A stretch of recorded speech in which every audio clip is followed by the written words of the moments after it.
ഇപ്പോൾ അഡ്വക്കേറ്റ് ആശ ഉണ്ണിത്താൻ നമുക്ക് പറഞ്ഞിരുന്നു. അഡ്വക്കേറ്റ് ആശ, അമ്മയാണ് പ്രതി, അത് ലോകത്തിന് മുന്നിൽ അമ്മ തന്നെ ഒരു വലിയ ക്രൂരത ചെയ്തു എന്ന് പറയുന്നു. അത് എന്തുകൊണ്ട് ചെയ്തു എന്നുള്ളതിലേക്കൊക്കെ കാര്യങ്ങൾ എത്തുകയാണ്. അതിലിനിയും ഒരുപക്ഷെ സ്ഥിരീകരണങ്ങൾ ഉണ്ടാകാനുണ്ട്. പക്ഷേ സോഫാർ ഇതുവരെ അറിഞ്ഞിടത്തോളം ഈ കുട്ടി പീഡനത്തിനിരയായിരിക്കുന്നു, അത് വീടിനകത്ത് തന്നെയാണ്. സ്വാഭാവികമായിട്ടും ഈ വിഷയം അറിയുന്ന അമ്മ ഈ കാര്യം ഉന്നയിച്ചിട്ടുണ്ടാകാം, അതിൽ കൃത്യമായിട്ടുള്ള ശ്രദ്ധ കിട്ടിയിട്ടുണ്ടാവില്ല. ആ ഒരു മനം മടുത്തുകൊണ്ട് അവരിങ്ങനെ ഒരു ഘട്ടത്തിലേക്ക് കടന്നു എന്നൊക്കെയാണോ? ഇതൊരു വളരെ വളരെ സെൻസിറ്റീവായിട്ടും വളരെ കോംപ്ലിക്കേറ്റഡ് ആയിട്ടും ഒരു കേസ് കൂടി മനസാക്ഷിക്ക് മുന്നിൽ അല്ലെങ്കിൽ സമൂഹത്തിന് മുന്നിൽ വെക്കുന്നുണ്ടോ ഇപ്പോൾ? തീർച്ചയായിട്ടും ഉണ്ട്. എനിക്ക് ഇതിൽ ഏറ്റവും ക്രൂരമായി തോന്നുന്നത് ഇത്രയും ചെറിയ കുഞ്ഞുങ്ങളെങ്ങനെ പീഡിപ്പിക്കുന്ന ആളുകൾ ഇപ്പോഴും വീടുകളിൽ ഉണ്ട് എന്നുള്ളതാണ് ഏറ്റവും വലിയ പ്രശ്നം. ഇത്രയും സ്ട്രിക്റ്റ് ആയിട്ടുള്ള നിയമമുണ്ട്, ബോധവൽക്കരണം നടക്കുന്നുണ്ട്. അപ്പൊ ഇതൊക്കെ അറിഞ്ഞിട്ടും അവർക്ക് ചെയ്യാൻ പറ്റുന്നുണ്ട് വെച്ചാൽ അവരുടെ വീടുകളുടെ അവസ്ഥ, ആ സാഹചര്യം തിരിച്ചറിഞ്ഞാൽ മതി. അപ്പൊ അവിടെ വളരുന്ന കുഞ്ഞായാലും സ്ത്രീയായാലും അവരും അനുഭവിക്കുന്ന ഒരവസ്ഥ, ഇതെല്ലാം കണ്ടിട്ട് അവർക്ക് ഉണ്ടാകുന്ന മാനസിക വിഭ്രാന്തി, അങ്ങനെ പലതും ഉണ്ട്.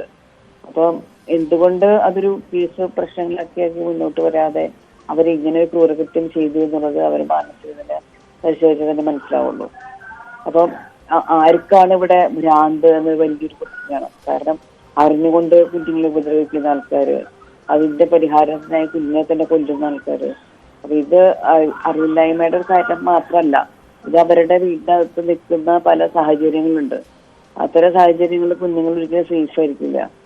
അതാണ് വിഷയം. അത് പിന്നെ ഈ സ്ത്രീ പുരുഷന്മാരുടെ നടക്കുന്ന പല വഴക്കുകളും കുഞ്ഞുങ്ങളോട് തീർക്കുന്ന സ്വഭാവമൊക്കെ സ്ഥിരമായിട്ട് കാണുന്നതാണ്. ഇവിടെ വലിയൊരു വിഷയത്തിക്കുന്നത് സ്വന്തം വീട്ടിൽ പോലും ജനിച്ച് വളരാൻ അവകാശമില്ലാത്ത അവസ്ഥയിൽ കുഞ്ഞുങ്ങൾ ഇങ്ങനെ എന്താ പറയാ നുള്ളിക്കളയുന്ന അവസ്ഥ കാണിക്കുന്നത് വളരെ പൈശാചികമായിട്ടുള്ള ഒരു കാര്യമാണ്. ഇതിനെ നേരിടാനായിട്ടുള്ള രീതികൾ എന്ന് പറഞ്ഞാല് അത്ര സിമ്പിളായിട്ട് കാണേണ്ട രീതികളല്ല. കാരണം സാഹചര്യങ്ങൾ ഇല്ലാണ്ടാക്കല് ഒരു സർക്കാരിന്റെ ഉത്തരവാദിത്തമാണ്. സേഫ് ഹോമാണ് ഒരു each child has a right to safe home. എവിടെയെങ്കിലും ഒരു കുഞ്ഞിങ്ങനെ പീഡിപ്പിക്കപ്പെടുന്നുണ്ടെന്ന് പറഞ്ഞു കഴിഞ്ഞാല് അത് ഉടനെ തന്നെ നമ്മുടെ CWC അറിയുകയും കുഞ്ഞിനെ കൊണ്ടുപോവുകയും ചെയ്യേണ്ട ഒരു അവസ്ഥയുണ്ട്. അച്ഛനമ്മയ്ക്ക് എല്ലാ കുഞ്ഞിന്റെ മുന്നിലുള്ള അവകാശം എന്ന കാര്യം കൃത്യമായി തന്നെ ജനങ്ങളിലേക്ക് അവബോധം എത്തിക്കണം. നിങ്ങൾക്ക് കുഞ്ഞുങ്ങളെ നോക്കാൻ പറ്റാത്ത സാഹചര്യം ഉണ്ടെങ്കിൽ ഇങ്ങോട്ട് കൊണ്ടുവരൂ എന്ന് പറയുന്ന രീതിയിൽ കുഞ്ഞത്രയും സേഫാണ് എന്ന രീതിയിലുള്ളൊരു മെസ്സേജ് അതും കൊടുക്കണം. ഒരു ഓപ്ഷൻ ഉണ്ടാവണം. ഇവരുടെ മനസ്സിലൊന്നും ഈ ഓപ്ഷൻ ഉണ്ടാവില്ല. അപ്പൊ ഒരു ഓപ്ഷൻ ഇട്ട് കൊടുക്കണം. എല്ലാവരുടെ വീട്ടിലെ സാഹചര്യം മാറ്റാനുള്ള കഴിവുള്ള ഒരു ഗവൺമെന്റോ സാഹചര്യം നമുക്ക് ഇല്ലെങ്കിൽ തന്നെ നമുക്ക് നല്ലൊരു ലീഗൽ സിസ്റ്റം ഉണ്ടല്ലോ. അപ്പൊ അവിടെ ഈ CWC എന്ന് പറഞ്ഞിട്ടുള്ളൊരു ഏർപ്പാടുണ്ട്, ചൈൽഡ് വെൽഫെയർ കമ്മിറ്റി. അപ്പൊ അവരുടെ ഉത്തരവാദിത്തമൊക്കെയാണത്. അപ്പൊ ആക്ച്വലി ഈ രീതിയിലുള്ളൊരു ഒരു ഇന്റർവെൻഷൻ, വലിയ രീതിയിൽ തന്നെ കുഞ്ഞുങ്ങളുടെ സേഫ്റ്റിയെ കുറിച്ചുള്ള ഇന്റർവെൻഷൻ നമ്മൾ കൊണ്ടുവരേണ്ട സമയം അതിക്രമിച്ചു കഴിഞ്ഞു. അതാണ് വേണ്ടത്. ഇതില് ഇനിയിപ്പോ പോലീസിനെ സംബന്ധിച്ചോളം ഇതിപ്പോ നിയമത്തിന്റെ വഴിയിലേക്ക് പോയല്ലേ പറ്റുകയുള്ളൂ. സ്വാഭാവികമായിട്ടും അത് ഈ അമ്മയ്ക്ക് ശിക്ഷ വിധിക്കുമോ? അത് ഏത് തരത്തിലായിരിക്കും ഇതിൽ ഒരു വാദങ്ങളൊക്കെ നടക്കാൻ സാധ്യത? പ്രോസിക്യൂഷൻ തന്നെ ഒരു ആശയക്കുഴപ്പത്തിലേക്ക് പോകുമോ? അല്ലല്ല, ഇവിടെ ഇപ്പോ പ്രഥമ ദൃഷ്ടിയ തന്നെ അമ്മയുടെ ഭാഗത്ത് തെറ്റുണ്ട്. പിന്നെ ഒരു കുഞ്ഞിന്റെ നേരെ അതിക്രമം നടന്ന കാരണം കൊണ്ട് ഞാൻ കുഞ്ഞിനെ കൊന്നു എന്ന് പറയാനുള്ള ഒരു അവകാശം അമ്മയ്ക്കില്ല. പിന്നെ അമ്മയുടെ മാനസികാവസ്ഥയാണ് ഇനി പരിശോധിക്കേണ്ട കാര്യം. പക്ഷെ ഞാൻ ചെയ്ത ആ പ്രവൃത്തി ചെയ്യുന്ന സമയത്ത് ആ പ്രവൃത്തിയുടെ നേച്ചർ, അതിന്റെ സ്വഭാവവും അതിന്റെ കോൺസിക്വൻസും തിരിച്ചറിഞ്ഞുകൊണ്ട് തന്നെയാണ് ചെയ്തതെങ്കിൽ അവർക്ക് മാനസിക ഭ്രാന്തി ഉണ്ടെന്ന് പറയാൻ പറ്റില്ല. അവർ ചെയ്യുന്ന പ്രവൃത്തി ഞാൻ കുഞ്ഞിനെ കൊല്ലുമ്പോൾ ഒരു പാമ്പിനെയാണ് കൊല്ലണേന്ന് എനിക്ക് തോന്നിയിട്ട് ഞാൻ ചെയ്യുകയാണെങ്കിൽ അത് കുറ്റകൃത്യമല്ല. പക്ഷെ ഈ കുഞ്ഞിനെ തന്നെയാണ് ഞാൻ കൊല്ലുന്നത്, കാരണം കുഞ്ഞിനെ രക്ഷിക്കാൻ വേറെ മാർഗമില്ല എന്നൊക്കെ തോന്നി ചെയ്തു കഴിഞ്ഞാല് കാര്യമില്ല. അത് എത്ര കുഞ്ഞിനോടുള്ള സ്നേഹം കൊണ്ടോ അല്ലെങ്കിൽ മറ്റൊന്നും പറഞ്ഞിട്ട് കാര്യമില്ല. അവർക്ക് നേച്ചർ ആൻഡ് കോൺസിക്വൻസസ് ആക്ട് അറിയുമെങ്കിൽ അവർ രക്ഷിക്കപ്പെടുക തന്നെ ചെയ്യും. നന്ദി. അഭിഭാഷക ആശ ഉണ്ണിത്താനാണ് പ്രതികരിച്ചത്. ഒരിക്കൽ കൂടി ആജ്ഞ രവീന്ദ്രനിലേക്ക്. ആജ്ഞ, ഇതിൽ ചുമത്തുന്ന വകുപ്പുകൾ അമ്മയുടെ ഭാഗത്ത് അപ്പോഴും പ്രഥമദൃഷ്ട്യാ ഉള്ള കുറ്റം ഒരു വശത്ത് നിൽക്കുകയാണ്. അച്ഛൻ്റെ കുടുംബം, അച്ഛനടക്കമുള്ളവർ ഈ വലിയ തരത്തിലുള്ള മാനസിക ശാരീരിക പീഡനങ്ങൾക്കൊക്കെ ഈ അമ്മ ഇരയായി, അല്ലെങ്കിൽ ഈ കുട്ടി ഈ തരത്തിലൂടെ കടന്നു പോയ സമയത്ത് ഇതറിയിച്ചിട്ടും എന്തു ചെയ്തു ഈ കുട്ടിയുടെ അച്ഛൻ്റെ കുടുംബം എന്നുള്ളൊരു ചോദ്യമൊക്കെ ഉണ്ട്. ആ തരത്തിലേക്ക് കൂടി പോലീസ് അന്വേഷണം പോകുന്നുണ്ടോ?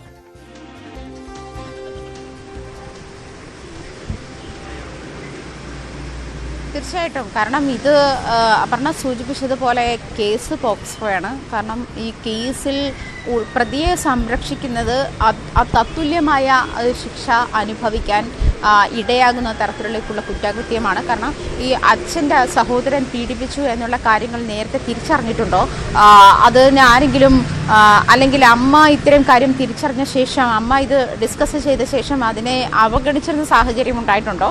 അത് അമ്മയെ ഒറ്റപ്പെടുത്തുന്ന ഒരു സാഹചര്യം വീട്ടിലുണ്ടെന്ന് നേരത്തെ തന്നെ പോലീസ് പറഞ്ഞിരുന്നു. അങ്ങനത്തെ ഒരു സാഹചര്യമുണ്ടോ? അങ്ങനെ ഒരു സാഹചര്യം ഉണ്ടെങ്കിൽ അതായത് ഈ കുഞ്ഞിൻ്റെ അച്ഛനും സഹോദരനും ഇത്തരം കമ്മ്യൂണിക്കേഷൻസ് ഉണ്ടായിട്ടുണ്ടോ? അല്ല അച്ഛൻ ഇക്കാര്യം അറിയാമായിരുന്നോ? അല്ലെങ്കിൽ അച്ഛൻ്റെ വീട്ടിലെ മറ്റാളുകൾക്ക് ആർക്കെങ്കിലും അറിയാമായിരുന്നോ? ഇത്തരം കാര്യങ്ങളൊക്കെ പോലീസ് പരിശോധിച്ച് വരുന്നുണ്ട്. കാരണം ഈ കുഞ്ഞിൻ്റെ മരണത്തിലേക്ക് നയിച്ചിട്ടുള്ള കാരണത്തിൽ ഏതാണ്ട് വ്യക്തത വരുന്നത് ഈ ചെറിയച്ഛൻ്റെ നിരന്തര പീഡനം തന്നെയാണ് എന്നാണ് മനസ്സിലാക്കാൻ കഴിയുന്നത്.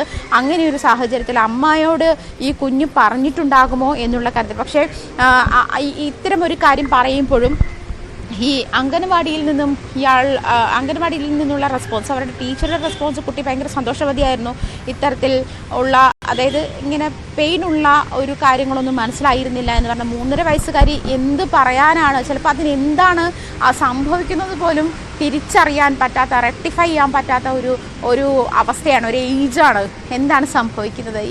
നമ്മൾ ഈ കുഞ്ഞുങ്ങളെ ഗുഡ് ടച്ചും ബാഡ് ടച്ചും ഒക്കെ പഠിപ്പിക്കുമ്പോൾ അതുപോലും മനസ്സിലാക്കാൻ പറ്റുന്ന ഒരു പ്രായമായിരുന്നോ അത് എന്നുകൂടി ആലോചിക്കണം. ഇത്തരത്തിൽ ഉള്ള, അതായത് അറിഞ്ഞിരുന്നില്ല, കുഞ്ഞു പറഞ്ഞിരുന്നില്ല, കുഞ്ഞു പറയുന്നതിനേക്കാൾ അത് തിരിച്ചറിഞ്ഞവർ അത്തരം കാര്യങ്ങൾ വീട്ടുകാരുമായിട്ട് ഡിസ്കസ് ചെയ്തിട്ടുണ്ടോ എന്ന കാര്യമാണ് പോലീസ് പരിശോധിക്കുന്നത്.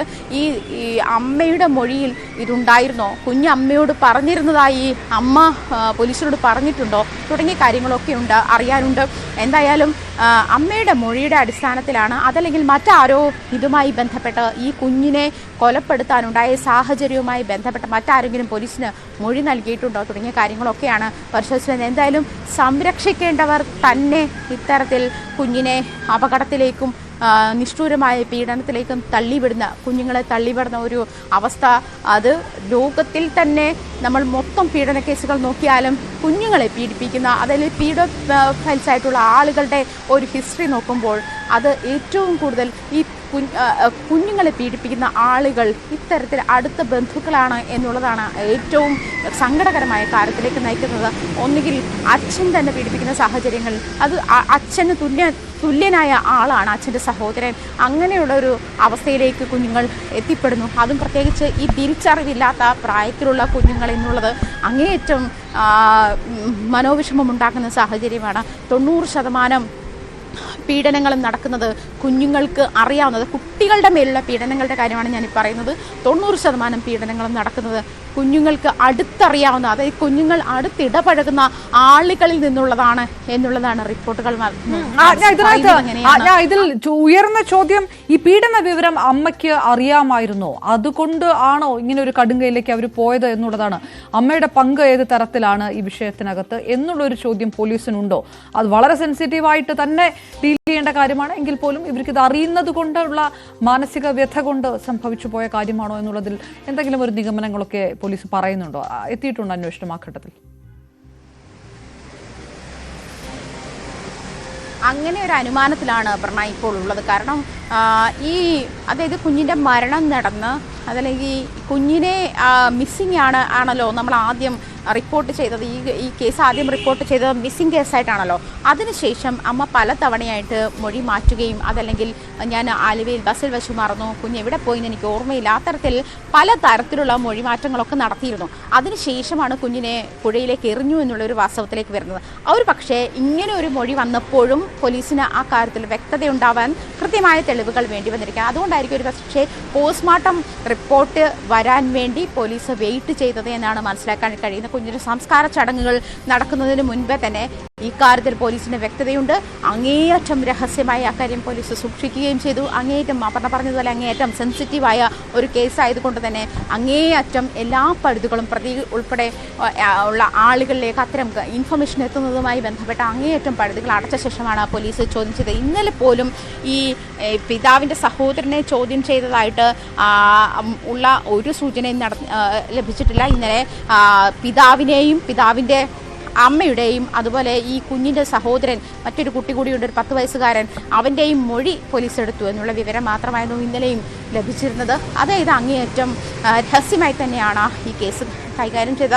ഇപ്പോൾ ചേർത്ത് വായിക്കുമ്പോൾ അന്ന് DYSP വരുന്നു, DYSP വന്ന ശേഷം ഇവരെ കോടതിയിൽ ഹാജരാക്കാൻ തയ്യാറാകുന്നു. അതിനുശേഷം SP വന്ന ശേഷം ചോദ്യം ചെയ്യൽ നടത്തിയ ശേഷമാണ് കോടതിയിലേക്ക് ഹാജരാക്കാനുള്ള നീക്കങ്ങൾ നടക്കുന്നത്. അന്ന് ആ പ്രൊസീജിയർ അത്രയും തീവ്രമായി അത്രയും ഒബ്സ്ക്യൂറായ പ്രൊസീജിയർ എന്തുകൊണ്ടാണ് പോയതെന്ന് അന്ന് ആലോചിച്ചിരുന്നതെങ്കിലും ഇപ്പോഴാണ് അതിനൊരു വ്യക്തത വരുന്നത്. ഇത്തരമൊരു സൂചന ഒന്നുകിൽ അമ്മയുടെ ഭാഗത്തുനിന്നും അതല്ലെങ്കിൽ ഇവരെ അറിയാവുന്ന ആരുടെയെങ്കിലും ഭാഗത്തുനിന്നും അത്തരമൊരു രഹസ്യമൊഴി കിട്ടിയിട്ടുണ്ട്. അതല്ലെങ്കിൽ ഇവരെ ചോദ്യം ചെയ്യുന്ന സാഹചര്യത്തിൽ കുഞ്ഞുമായി അടുത്തിടപഴകുന്ന ആളുകളുടെ ഒരു ലിസ്റ്റൊക്കെ എടുത്തപ്പോഴായിരിക്കാം പോലീസ് ബുദ്ധിയിൽ തന്നെ ഉരുത്തിരിഞ്ഞു വന്നതായിരിക്കും, തെളിഞ്ഞതായിരിക്കാം ഇങ്ങനൊരു സാഹചര്യം. എന്നിരുന്നാൽ പോലും ഒരു പോസ്റ്റ്മോർട്ടം റിപ്പോർട്ടിന് വെയിറ്റ് ചെയ്തിരുന്നു. പോസ്റ്റ്മോർട്ടം റിപ്പോർട്ടിൽ ഈ മരിക്കുന്നതിൻ്റെ തലേ ദിവസവും കുഞ്ഞ് പീഡനത്തിന് ഇരയായി എന്നുള്ളതിൻ്റെ സാഹചര്യങ്ങളെ തെളിവുകളുണ്ട്. അല്ലെങ്കിൽ തന്നെ 72 ഹവേഴ്സിനുള്ളിലാണ് ഇത്തരം പീഡനങ്ങളുടെ സാധ്യത രാസപരിശോധനയിൽ വ്യക്തമാവുക എന്നാണ് മനസ്സിലാക്കിയിരിക്കുന്നത്. എന്തായാലും പോസ്റ്റ്മോർട്ടം റിപ്പോർട്ടിൽ കുഞ്ഞ് പീഡനത്തിന് ഇരയായിട്ട് അതോടൊപ്പം തന്നെ പോലീസിന്